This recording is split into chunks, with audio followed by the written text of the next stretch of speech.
ধান করে সালাত আদায় না করে।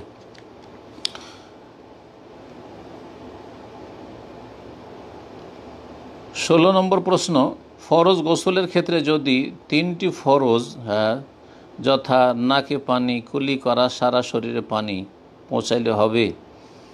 হ্যাঁ, তার অর্থাৎ ব্যাখ্যা করছেন উনি, সুন্নতি তরিকায় যদি গোসল না হয় তাহলে কি গোসল হবে? সুন্নতি তরিকায় যে গোসল রয়েছে, প্রথম লজ্জাস্থান পরিষ্কার করে নিয়ে আর তারপরে উজু করবেন আর তারপরে তখন গোসল করবে, এমনটা না করে নাকে পানি দিল, কুলি করলো আর গোটা শরীরে পানি বইয়ে দিল, তো গোসল হবে কিনা? হ্যাঁ, হয়ে যাবে। তবে উত্তম হচ্ছে সুন্নাহ ভিত্তিক গোসল করা, এটা হচ্ছে আফজল।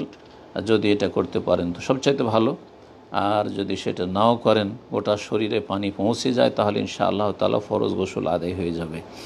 আর যেটি প্রতিদিনের গোসল অথবা সুন্নত মোস্তাহাব গোসল, তো কোনো অসুবিধা নেই ইনশাআল্লাহ। আর তারপরে নাকে আর পানি দেওয়া আর কুলি করা বিষয়গুলিতে ইখতলাফ রয়েছে, সেগুলি ফরজ, ওয়াজিব নাতে মুআক্কাদা, তা সব ইখতলাফে যাওয়ার প্রয়োজন নেই। এক কথাই অবশ্যই কুলি করবেন আর নাকে পানি দেবেন, ইখতলাফের ঊর্ধ্বে থাকার চেষ্টা